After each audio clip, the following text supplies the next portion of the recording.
And we're back for the Oh, show. hey. Everybody, let me know. That's the beginning of a song that doesn't exist. Welcome back, Queen. How are you doing? I'm so good. I am loving this I feel like very eclectic substitute art teacher, maybe stepmom, much younger stepmom energy that is coming with this collar and the hoops. Yes, it's very clean your room, but like art teacher who will give you that extra crayon, she's not trying to keep them from you. Can I tell you, someone told me about this. I feel like someone really came for me when they told me about this character from a 1985 Sesame Street movie called Follow That Bird. Oh my God, I love Follow That Bird. It was one of my favorite movies as a kid. Okay, hello, Miss Finch. Miss Finch! Can you believe I didn't know about this? Oh my God. First of all, Follow That Bird. Attacked. Real downer and like a lot about like mental health and depression. Yeah. And Follow That Bird, just as a shout out. But Miss Finch, oh my God. All right, we gotta look at the material. I mean, we're gonna pull up a photo of Miss Finch next week because this is amazing. It's so accurate. I mean, I'm actually angry about it. You try to be unique and then it turns out you've been showed up by a Muppet. By a Muppet bird, a terrifying Muppet bird. But hey, I want a full look, and I'm gonna say what my former choir teacher said every time we would start class. Rebecca Reams, RIP, she passed away from cancer. She would say, "Everybody, have a stand." Go ahead, Eileen. Shouts to Rebecca Reams. She's in Southern Heaven. God love her. Give us a stand. She is absolutely in Southern Heaven. Yes, it's a whole separate place. It's just like magnolias and sweet tea. Have a stand and give us a stand so we can see what you're wearing head to toe. Stand, a walk, maybe a twirl if you're real nice to me. Oh, yes. You're real nice to me. So I thought it was a blouse. This is a romper. Plot twist. Oh my God. This is for stepping out on the yacht, maybe with a nice hat. It's got some like sashes that you can twirl before you take it off. And girl, it's got a front zip. Now I love a front zip for... You do love a front zip. For style and utility, because this is now our subject this week is cheating. So this is kind of the mistress length of the top. And this is sort of the wife length of the top, if you want to be real. Oh, okay. So you can go on date night with husband. Demure and responsible. Yeah, you can stir the egg salad, and then when he leaves the room, you can stir the egg salad. So I like to leave a few extra inches of plunge, as we do. I love that, but the peak of like the black lace is just so delightfully sexy, and I think with the baubleness of the jewelry and almost like the playfulness, it makes complete and total sense. I love it. Thank you. I feel like it's very like Liza Minnelli in the 70s. Yes. Like she has a lot of fun, but she's still iconic, honey. It's like that. I love it. I love it so much. Well, I really am excited. I don't have anything as exciting on as you, but I have on a t-shirt. This is one of my favorite crop tops. Yes, girl. It's one of my favorites. And then I'm just distracted by the abs situation that's happening underneath the crop top. Very distracted. But I love this. I love this tank top. It's so breezy and it's so hot down here today because most of the crop tops are tight, and this is just like easy breezy, just very 80s. I love it. Just flat. You flash a little underbra. So we're both flashing a little bra today, which I think is really perfect for the theme. I love how you just very casually Pantene Pro V it too. You're just like, oh, the hair. I do. Oh my God. I can't do that with this haircut because it needs to lay very straight. There is a whole steps and ritual to get her right. And once she's laid, you don't touch her. You know what I mean? I could never have a haircut where I can't incessantly touch it. Like I just have to make that choice. I will never be able to do that. And I have to know thyself. So shouts to our viewers. We're very excited to have you with us. Excited to have you back. Yes. We are so sorry about our streaming snafu last week, but if we lose you on the stream tonight, know we are recording, so you'll be able to join us and chill with us. And we are so excited. Eileen, who is the queen of, I can't say the queen of meat without that being an issue. Eileen, you enjoy meat, chicken, beef. You like do a lot of cooking with meat. I'm a vegan. Yes, I enjoy meat, yes. You're like any kinds of, meat. Mm-hmm, yep. I'm a vegan. I'm vegan and I do fish and eggs. So Eileen really stepped out of her comfort zone tonight for this dish. Let's get the dish cam rolling. I did. And I am so excited to see this dish. All right, so what we have for you tonight, I don't usually venture into vegan land too much because the substitutions, they take a lot of practice. They do. I want to do you right on this program. I want to do this with sensitivity, okay? I don't just want to like run roughshod over something that I don't know shit about. So I wanted to do it real good, okay? I wanted to do it real good for you, baby. So what I did is I looked up what I thought was going to be an easy dish. That's what I was hoping to get from this experience because I was a little, it's a busy work day and I did decide to cook on the same day that we're shooting, which is not usually a good idea. No, it's not. No, we know this by now. We're 17. That's a rookie mistake and we're 17 episodes in, so I should know better. Episode 3 mistake. Yes. Yeah. So I made for you a vegan Alfredo. And if you know anything about vegan cheese and vegan sauces, it's all about the substitutions, honey. So we're going to get into that pureed cashew. We're going to get into that nutritional yeast. We're going to get into that vegetable stock to mix it all together, And there's a couple little like secret sneak ingredients in there. Like there's just a little dash of nutmeg just for a little extra zing in there, which is kind of fun, right? Is it dessert? Oh my God, I can't wait for you to try it. Yeah, nutmeg is a little strange, I have to admit, but it's one of those things where like you're lacking in some flavors, you have to balance out other flavors. Right. So we'll just see. Let's just dive right in. Let's just see what let's happens. see the dish. Well, it looks beautiful, of course, per usual. So here's the dish. Yes. Nice ramekin. Take the top off. Yes, Ooh, the smell is very good. That's the best part of uncovering Here, hold the dish, that is up. the aroma. Hold it up so we can zoom in. All right, so let's get in that. Oh, that's perfect. Yeah, okay. Mushrooms. I did use. So they said you could use whatever whatever noodle you wanted. So I used egg noodles. So that's not vegan. Turns out. I mean, but it's a noodle. It is a noodle, yes. So you could use whatever noodle. You listened. I could have just let that fly under the radar, but I don't want to lie on the covered dish, okay? No, we don't lie on the dish. We are We are painfully transparent on the dish. You've seen honest. 2 different bras tonight. So here's the thing: I do a lot of vegan cooking, but I actually don't use a lot of vegan cookbooks. Huzzah! Yes, because they're so full of substitutions. So I'm really fascinated to hear how this is. What does it taste like? Giving you Fossy hands. I think maybe it needs a little more salt. Okay. Because the flavors are not coming through for me. It's a very, very gentle, understated kind of mix of flavors. It's an understated symphony. So it's almost like someone's whispering Alfredo to you from a corner. Alfredo. Mm-hmm. Vegan. Yeah. Vegan. Yeah. It's vegan. It's vegan. And I did saute some shiitakes to put on top of it. Delicious. We love a shiitake. We stand for a shiitake. Okay, so also did the recipe call for peas? Because Eileen Galvin, you will sneak peas into any fucking recipe in the world. They called for peas. You found a recipe that called for peas. That's what you did. I did. You fucking did. You put peas. When we lived together, I would just be like, oh my God, you made eggs. Damn it, there's peas everywhere. So many peas. Anyways, I'm such a grandma girl. If you're with me, I'm dragging you to Crabtree and Evelyn. I'm getting all kinds of scented body face powders. We're gonna make a casserole that has peas in it. Oh my God. One of my boyfriend's moms in high school gave me Crabtree and Evelyn for Christmas. And I was like, what is this? It smells like baby. Like old baby. Like, I don't even know how they do it. Oh, anyways, get into it. And also, you know what? I feel like you ate more than I anticipated for a vegan dish. Well, it's also dinner, so sometimes, like, what are your options? I'm just trying to fucking survive over here, Brooke. No, I love it. You know what else it goes really, really good with?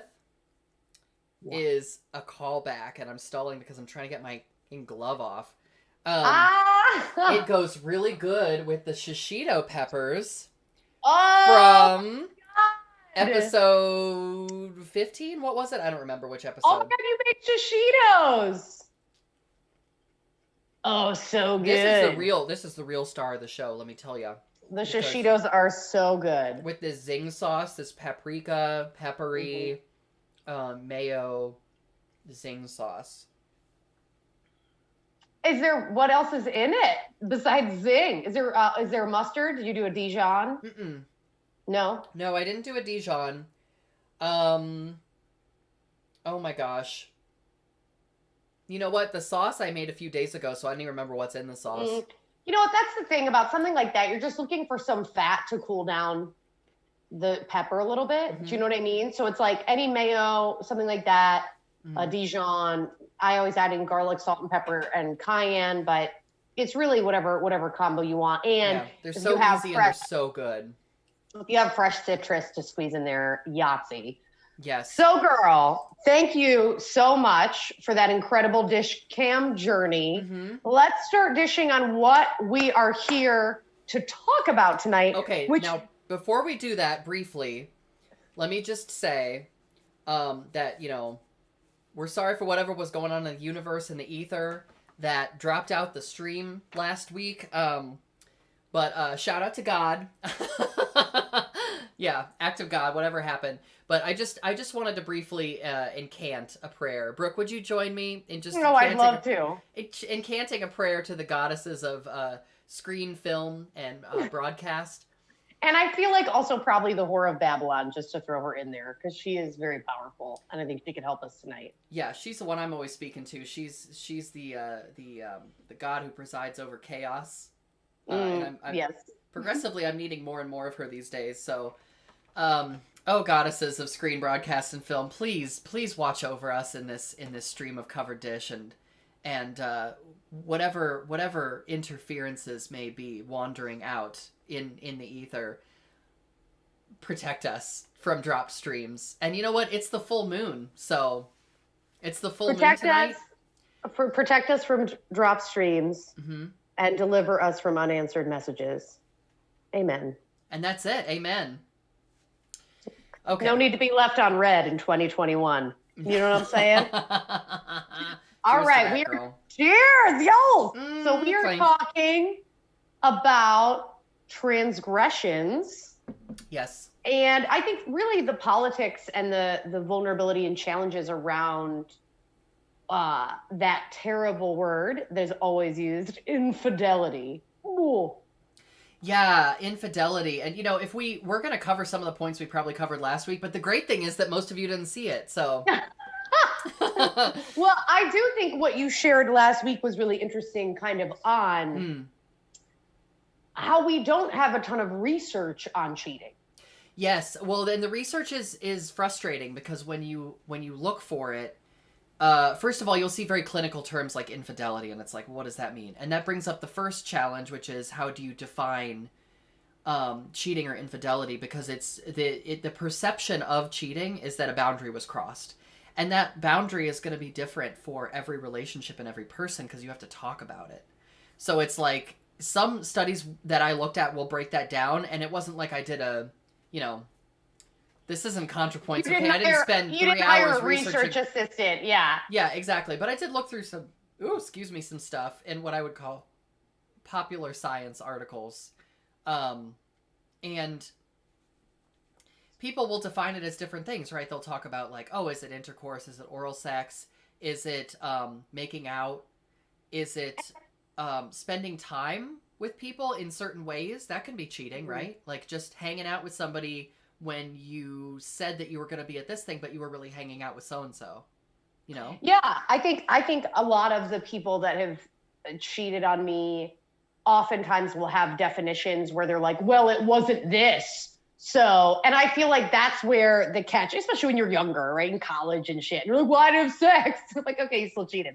Right. The lines we just have in our culture. So if you don't talk about it, what is it? And that's the problem. There's these assumptions that people make in partnerships where it's like, well, you never do that. That's cheating. And it's like, well, did we talk about it or did we make assumptions? Talk about it. Yeah. Yeah. And those assumptions can be, sometimes you'll find yourself in a situation where someone thinks you're cheating and you're like, that's not a line for me. So I didn't think about it in that way. Right. And so some of these, the other thing that was frustrating about these studies is like, some of them would start out like, infidelity is a family affair. And it's like, okay. And you're like, go on. So it's like all men and women in wedlock. And it's like, well, what about cheating that happens when you're dating somebody? What about cheating in the queer community?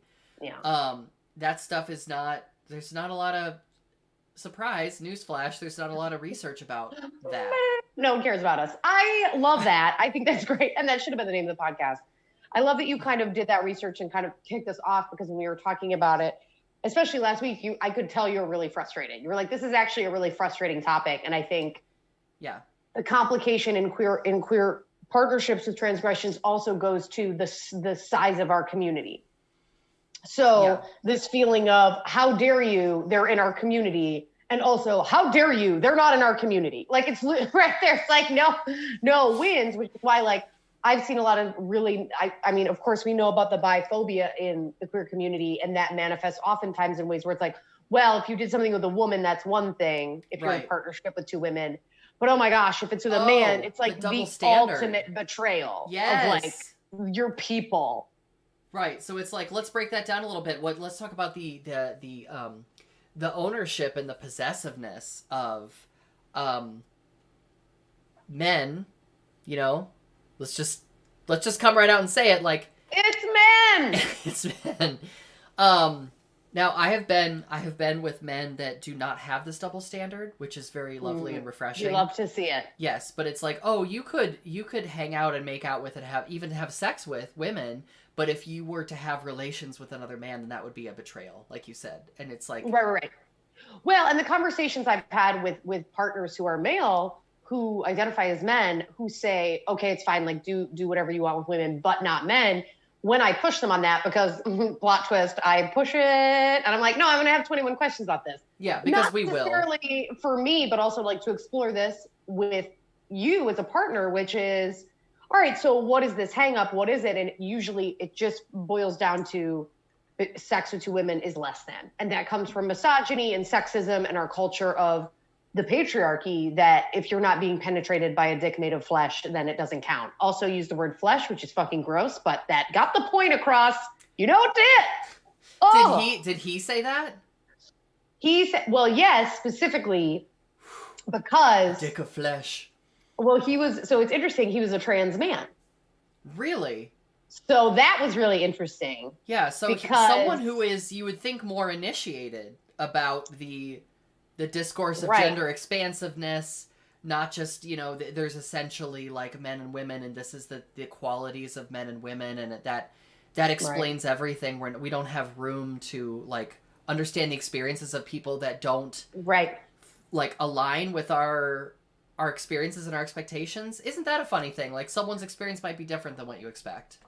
Well, and I feel like it's just a reminder that there's just a huge range of people in the trans community who can identify very strongly as a trans man and can feel, you know, however they want about it, and might actually, trans people aren't, you know, exempt from internalized misogyny. No. They were raised in the same culture we were, right? You are affected by misogyny and white supremacy.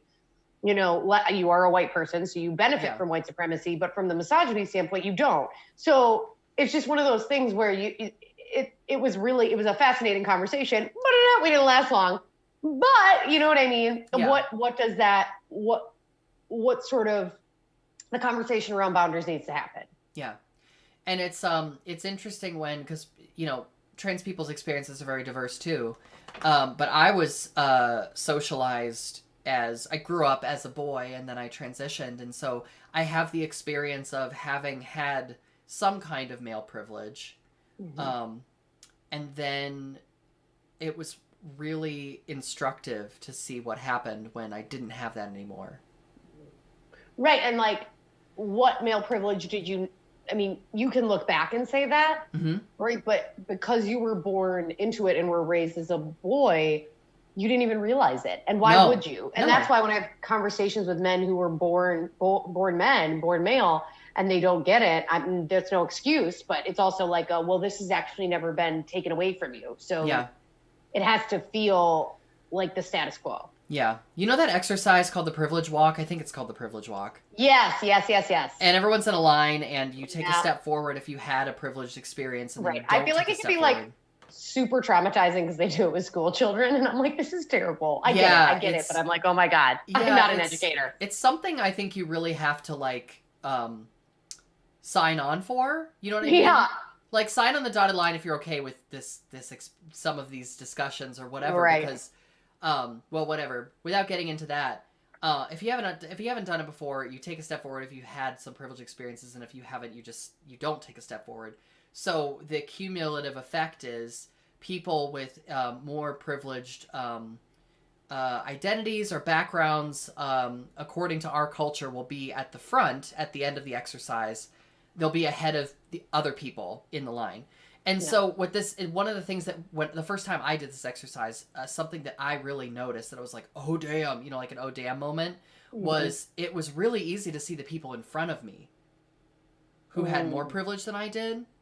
But then you're like, oh, that's funny. The first thing you do is look around and see the people next to you and the people in front of you. You don't look behind you. And then you to look behind you, you're like, oh shit. And it really hits you. I think that sort of illustrates like it's much harder to see people who have less privilege than you do. And I think cis men are no exception to that. Because like you said, I didn't realize some of that some of that male privilege until I had to really deal with the fact that I wasn't treated in some of these ways anymore. It's like, oh, the default mode is to not trust what I have to say now. Right. Yes. Yeah. I know. Yeah. Well, come to Cover Dish for the cheating stories. Stay for the gender dissertation, y'all. No. Yeah. I love it. And I think that it, in terms of what perspective you also bring in that socialization versus how you live now, is I think you have incredible insight. And I feel like that's another piece of the trans story that like, while for a lot of trans people, it's not, I was this gender, I'm that gender. It's, I'm now living my true gender. Our society didn't know it. And what a gift of education and learning and culture to like, it's terrible. Of course, the trauma, I'm not saying, we want to keep trans kids in the closet, but how fascinating and amazing to have had these two different experiences that I will never have. Like that, I mean, that the breadth of knowledge that trans people have and could give us if society didn't constantly force so many trans people to be focused on just surviving. Oh yeah, I really think that trans experience should be focused on celebration. I did a lot of time thinking like, oh, I had this wasted time and there were these years where that I wasn't able to do this or that or whatever. But now I'm like, no, that was part of my experience. That was part of the learning and the growing and the changing. And if I didn't go through any of that stuff, I'd be a completely different person. And I'm just really thankful for who I am now. So, yeah. All right, girl, let's get a good cheating story. So I have a good cheating story, which is the discussion about boundaries, which is my boyfriend in college used to go get blowjobs at the movie theaters from other women. We were dating for like 2.5 years and I didn't know it. And I was a virgin, which shouts to him for dating me as a virgin who was a hot mess. Oh my gosh. I stayed a virgin. So his defense was when I was not a virgin, when I was a virgin, right? So I'm a virgin with him, was at least he didn't have sex with them. And I was like, but we're not having sex. So how is this the reasoning? And it was this like hilarious dude moment. Well, and he would just go to the shitty movie theater in Potsdam, New York, and go see movies and like get blowjobs. And of course it was a shithole movie theater. So there's only like 2 movies up at a time. So he saw like, what was that terrible claymation racist movie that was like America Fuck Yeah or something? He saw that movie like 78 times with different ladies giving him beaches. Yeah, and I don't know what he did. America, just like Team America, yeah. And he just like, I don't know, paid for their $7 ticket and got them popcorn and got his popcorn. I don't know. It was hilarious. His corn pops. I don't know. I was right there. Corn pop was better than popcorn. Anyways. Some like twisted reciprocity. Like, well, I bought your popcorn. Just put a hole in the bottom. Like, I can buy my own popcorn, sir. Like, super funny. Anyways, we made up. He is married. I hired him once to be in a jazz quartet for my friends who were getting married in Rochester, New York, and it all worked out. Anyways, it was one of my favorites. Give me one of yours. Oh my gosh, girl. Well, sometimes there are stories where there's perception of cheating without the discussion, right? We alluded to that beforehand. So, girl, let me tell you about a not-so-safe time in my life. I know you love these stories. I'm sorry in advance. Eileen doing notsosafestuff.com. /Eileen. Yeah, in the dark recesses of the Internet Archive, the pages we never go to anymore. I went on Craigslist when they were still Craigslist personals. And I know, the story's already starting out great. And I was, I think I was 19. And I found this, you know, I was a young, sexually repressed, frustrated, little baby, burgeoning young lady / twink, you know, extraordinaire. So what I'm trying to say is it was complicated, okay? There was a lot of complicated, conflicting feelings going on in my poor little head. So what I wanted to do is go out and find the most brutally butch person I could find. You know what I mean? That was what felt like, that was the flavor of validation I was into in 2008. Right. So I went on Craigslist and I found someone who worked as a, like, manager for a construction union. Oh, so my I was God. like, check. Oh, my God. Right? Yes. Check. Lived in this apartment high-rise downtown. Yeah. No. He was actually fine in some ways and terrifying in other ways. I thought you were like, you. No, like, you. It's you. I know exactly who this is. Okay, keep going. Brooke's questions when I've been like swiping on some dating app and I'm like, Brooke, I saw this guy, he's so attractive. Brooke's 2 questions are, is his name Tad, and does he sell tractors? Those are the 2 questions. The answer is always, one of the 2 is always right. Mm-hmm. And there's never been a man named Tad, is what I'm here to say. Anyway. Yes. So, I'm not going to say names. We're not going to do that. Oh my God. Girl, sometimes I feel so natural and organic here that sometimes I forget that we're like talking live on the air. Yeah. So anyway, I went over to someone's residence. Tad's. I went over to Tad's and, I must have appeared younger than I was because so I went up to his apartment. There's like no furniture. There's like a couch and nothing else. He has a little miniature statuette of a cat whom he has named Cat. Yeah. Get out. So this cat died and he felt attached to it, but he never gave it a name. It was like, I'm trying to say it was kind of a Jeffrey Dahmer situation. Got it. And so, we went, he had a pool. He had a pool at this apartment complex. So I brought my little like swimsuit and I went swimming in the pool and he just watched. So it was already like creepy, right? And then I went into his apartment and he gave me a wine cooler. And he was like, does it taste funny? And I was like, should it? What did you do to it? You know what I mean? It was just bad. Everything was bad. Girl, I don't know if I've told you this story because it's very harrowing. You have never told me this story. It's very harrowing. Oh my God. Keep going. Okay, so we saw each other on and off for about a year. And what? He was like, he asked me to do some things that I absolutely said no to. So within this one seeing, it's like the kind of thing where you see somebody once every 3 weeks. Yeah. It was very casual. It was casual. I thought it was very casual. So, he wanted me to go to like, girl, let me just be perfectly honest here. He was like, oh, can I take you to a bathhouse? No, I don't want to go. Can I take you to a glory hole? Absolutely not. I do not want to go. Can I film us while we're having sex? No, thank you. That's fine. Thank you. Okay, thank you. Yeah. And so, I mean, it really gave me a lot of practice saying no. I'll say that for it.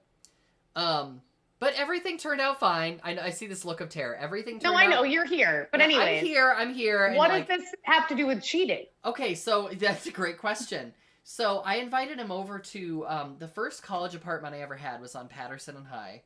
And it was kind of a dump truck, right? Like, it was falling apart. Parts looked like they were stapled onto the apartment. They looked like they were going to fall off at any moment. And I invited him to the housewarming party. Oh my God. And after that time... Oh, by the way, I had to explain to everybody that I gave him a different name that was not my name. Okay. Yeah. Well, yeah, back in the day, yeah. No one gives a real name on the internet. Totally. Yeah, I just wasn't comfortable with that. So by the end of that night... I told him that was not my real name. I told him what my real name was.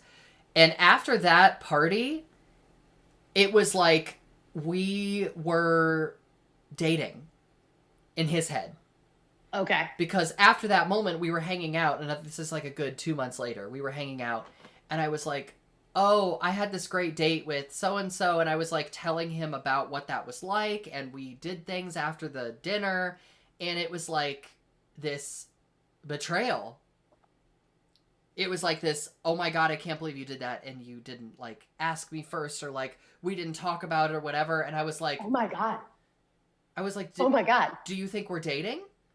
Because Brooke, I go into these experiences with the like, oh, okay, here's what I'm looking for. Here's what I'm comfortable with emotionally. Right. And if you catch feelings, we need to talk about this, and it needs to end. Right. Because that's not what I was looking for in 2008. Holy shit. Yeah. So that turned on a dime real quick, and I had to get out of there. And it's not as easy to block people's phone numbers back in 2008, girl. Oh my God. So were you in his apartment when that happened? Yes, I was. Yes, I was in his apartment. Things went south pretty quickly. There was no Oh my God. Denise said in the chat, oopsie coopsie. This oh is my an God. Oopsie coopsie. Denise, that was a full oopsie coopsie moment. And you know what? There were probably some potholes that I did not watch out for in this situation. Well, girl, you were young though, and I think like I'm assuming he was older than you, and that's the campsite rule. You got to leave things better than when you found them. I mean, do you even have to ask? No, I don't. Yeah. Wow. And what did he say? Like, did he call you? Was texting a thing? There was texting, but I don't know if you get a phone that texted. Texting was a thing in 2008. No, yes. no, but I'm saying not everybody texted though. Oh, no, that's true. 2008, not everybody. I didn't really text. Okay, no, that's fair. No. I was texting in 2008, but I had a Motorola Razr. I surely did.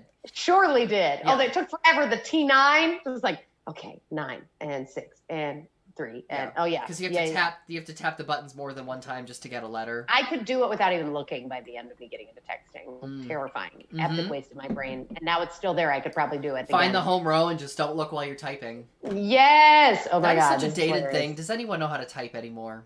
No, I still don't. I don't know how to do. They used to cover they used to cover our hands in newspaper and make us type without watching in Catholic school. They covered your hands with newspaper? Like big pieces of newspaper, and we couldn't see, and we'd have to try to type. Oh, wow. Girl. Things have gone horribly awry. So Things have gone horribly awry. I am so glad you're alive. Oh, Tim, that's so kind of you. And also, I agree. Tim says, you don't know where the potholes are till you've been down the road. Oh, that's fair. That's very fair. That's very thoughtful. Sweet. I know it sounds strange that like, Tim, you know just what to say. But no, I feel very cared for with that comment. It's like, you know what? Sometimes you're not always going to know what the potholes are. And when you are in a, when you're in a, I was going to call it a relationship, but even if you are having relations with someone where there's an age difference, you really, if you are the person who's older, you really need to treat it with sensitivity, because it's kind of up to you to, like, you know, have the emotional responsibility. Because the other person might not have been through that thing. Well, and I think, you know, the reverse has happened to me, right? So I think, or the same has happened to me, right? I think we all have those experiences of someone who is much older. And a lot of my first queer experiences were with women in my early 20s, and they were in their early 30s. And I look back now, and in my 20s, I was like, this is awesome. And now I'm in my 30s, and I'm like, I'm not fucking with a 22-year-old. And absolutely not. What were you doing? And it's so funny, and it's just one of those things where I'm just not in that space. But yeah, I will say I have a cheating story that is not nearly as good. I don't even know if I want to tell it now, because I just feel like that was insane. It was layered. It was layered. I mean, that story fits into a lot of like what not to do by Eileen Galvin. You know what I mean? Oh my God. I will say I've gotten a lot wiser. So I was with a woman, and this is before law school, and law school just straightened me right up. Ship shape became much sharper of a tack. And I just was like, if some girl told me she loved me, I'm like, okay, like just an idiot. God love me. Anyway, so I was with this woman, and things were whatever. And I woke up at 3 a.m, and she was texting someone. And she's like, oh, it's a work thing. You know, she's on the West Coast. And I was like, yeah, that makes sense. But like, also on the West Coast, it's a 3-hour time difference. So like, it's midnight. So like, does it make sense? No, because it's not like it's like 8 p.m. and 5 p.m., right? It's not like it's like, oh, it's 5 p.m. on the West Coast. I have to wrap up some work, even though it's 8 o'clock here. Oh my gosh. Okay, no, but it kept happening. And then the sex dried up and all the things. And then The sex dried up and finally, I remember I came home from teaching an aerobics class, which is so Jane Fonda. And it is. she was like, hey, we're done. Get out, get all your stuff. And like, it's just me. I need to focus on me. So I put on my shin garbage bags. I went to my apartment and it was a whole thing. And my great grandmother's kitchen table was in her basement because I needed a place to store it that was dry. And this thing is like my favorite thing in the entire world. Oh no. So now you have to figure out how to get it back. But I was so I leave, I like storm away, blah, blah, blah. I then find out she's been cheating on me, right? Yep. But I was like so mad. And this is one of those moments where I was like, just tell me the truth. And I'm still like this, where I'm like, if you are cheating, I would rather know. But it felt so condescending and patronizing and terrible. And maybe you say patronizing, I don't really know. Shouts in the chat if you do. But I am livid. That was like the most insulting piece. And it was just like, I did not handle it well at all. Oh my God. I wrote an email to her to read to the new woman. That was just like, I wrote her an email that was like pretty much like, hope you enjoy 6 great months and then being treated like absolute shit. I was like ruthless. I was insane. I mean, I was a kid. I was in my early 20s. I had no business in a real relationship at that point. But she did end up letting me move the kitchen table out of the basement, which was very nice and it was actually the least sociopathic thing she'd ever done. But then she ended up cheating on me with a person who was also cheating on her wife. And they ended up dating. And I'm assuming they're still together. My point is, it felt kind of like when your team loses to a team that goes on to win the Super Bowl. It was like, oh, you know what? Y'all deserve each other. I'm good. I feel like the sociopathic levels match. And it was really like I'm stuffing my stuff in garbage bags. I'm still sweaty. I come back I come back to my apartment and my roommates are like, what happened? I'm just like, and of course my roommates the night before threw a rager. Oh so no. There's beer cans everywhere. There's strangers sleeping on the couch. They woke up the strangers to be like, hey, by the way, Hurricane Brooke is about to come in and she just got dumped and she got cheated on. So watch out. And everybody stuck around. I did a full like vagina monologues while drinking a mimosa. You did a floor show. I was like, I'm going to be a star. It was very Liza. You made puppets with like oven mitts and wooden spoons. And you were like, and that's when she kept my grandma's table. It was very Gail. It was very one-woman show, Gail from Bob's Burgers level. TGI Lie Days. Why you shouldn't date any of the bartenders at TGI Fridays, especially Dave. Oh my gosh, girl, I'm glad you got your table back. But also, finding out that someone's been cheating, that's kind of like what we like to call in the biz someone doing us a favor. It's totally. whatever like regret or, resentment I was going to hold on because of this, it's like, oh, now I can just fully write this off. So thank you. It does feel good. Cheers to that, girl. Cheers. Oh my gosh. So girl, let me ask you a question. How do you feel have you ever been in a situation where you've been casually with somebody, or seriously with somebody, it's only been casually for me, and you find out that they are married or in a committed relationship? Ooh. And you're like, oh wow, I didn't know that, and they've told you now, and so now it's like, well, what do you do with that information? Well, I think the big, I don't know if I've had this situation, and if they're married and in a relationship and monogamous. Yes. Okay, because I feel like that's also different. Well, right? Yes, because I've been in situations where it's like, oh, I told one in a previous episode that was like, oh, I'm in a marriage, we're open, here's like, and then they gave me just a little explanation of what their rules were, and I'm like, I really appreciate that because I don't want to inadvertently like, no one wants to do that. Well, but that's where you kind of have to learn. It's a judgment call because it's like, okay, even if you tell me, if I'm not going to go to your spouse and do like an interview, there's really not much I can do. Like I can't, you can tell me you and your spouse are open, but if I'm not going out with your spouse, it's anyone's fucking guess. And that's the thing. That's what people try to get away with in the queer community. Yeah. And boop, it doesn't work because we're tiny. And you, in the nation. People talk. But also, like, you only have that person's word to go on. Exactly. Oh yeah. So it's like, so you really have to be like, yeah. Which I had terrible judgment in my 20s, so shouts to that. Well, girl, it is Well, 7:40. We have just gone on it. I am We have very just talked excited. and talked and talked. I am very excited that this stream stayed up. So shouts to Me too. the queer gods of technology. We did it. We did it. We are so happy you joined us tonight. Please share the feed, like us and follow us on YouTube. Like us on our Instagram at Covered Dish, no underscore, one word. Yeah. And let us know what you want to hear about, because I think next week we might talk about being a big old hoe